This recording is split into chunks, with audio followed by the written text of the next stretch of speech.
The iPhone 5 on store shelves today. Some of you may already have one, but does it live up to the hype? We'll speak with a tech expert on the pros and cons of the phone next.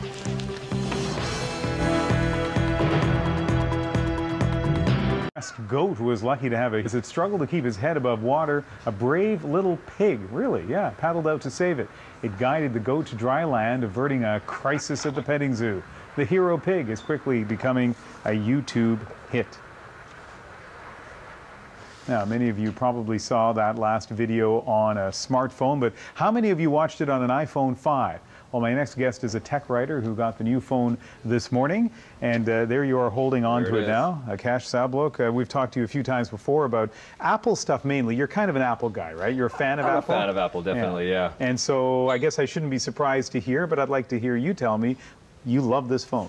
I do. It's got amazing new features there. It's lighter, it's faster, larger screen, and people look at it and go, well, it looks the same as the iPhone 4 or the 4S. Let's take a look at it, Yeah, but I mean, definitely the internal, the operation of it, the new operating system, the iOS 6, wonderful. How did you manage to get one on day one? Did you didn't spend the night in line? No, not this time. I have done that before, but I pre-ordered on the day that they launched it. Stayed up till midnight, pre-ordered, and it was actually delivered today. So, so you're like a kid at Christmas. Yes, the courier was Santa Claus today. So for people who aren't high-tech experts, give me sort of 2 or 3 reasons why this phone was worth being on the computer at the first moment you could be on it. What makes this phone so good? The processor. It's got a brand new processor, the A6 processor, so it's much faster. It's got the larger screen, the beautiful Retina display, widescreen, so it's wonderful watching movies.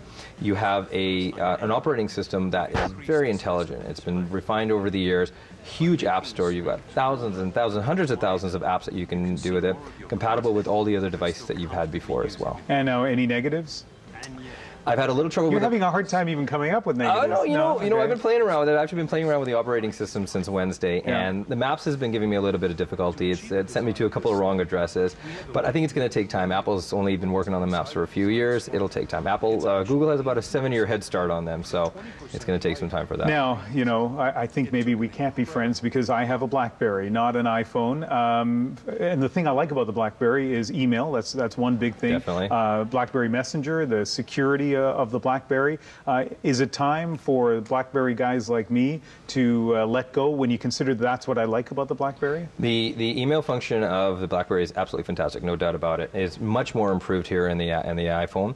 The security is much better as well. And a lot of times people say, well, I'm used to that keyboard. Now, I was too as well. I went from a tactile keyboard to the screen. The iPhone learns the way that you type. So it recognizes my typing style, and it gets easier and easier as time goes by. But what I really like about it is when I'm not using the keyboard, I have all this wonderful real estate to see everything else that's going on the screen. So yes, a lot of people have switched, and if you do switch, it really comes down to what you're comfortable with doing. If you're doing a lot of email, maybe that's something that you might want to stick with a BlackBerry. But 80% of the time I'm doing something else. And quickly, so many of the Apple products have been transformative. The first iPods, the first iPhone, the iPad. Is this it's obviously a major improvement. Yes. Is it transformative? Is it a revolutionary step for Apple, do you think? What Apple does is they've taken what really works for them and what the consumers, they feel the consumers would want, and they move forward with that. So this is a leap. It's not a leap to the moon, but I think it is definitely a leap to further ahead than what they've did with the 4 to the 4S. And they've changed the dock now on the bottom. That's the big news. We went from a 30-pin dock now to an 8-pin dock. It's evolution, and that's what's going to keep happening. Well, we'll see what happens with the iPhone 6, right? All right. Well, Akash, it's great talking to you, and I hope we get to talk to you lots on this show. Thank you. All right.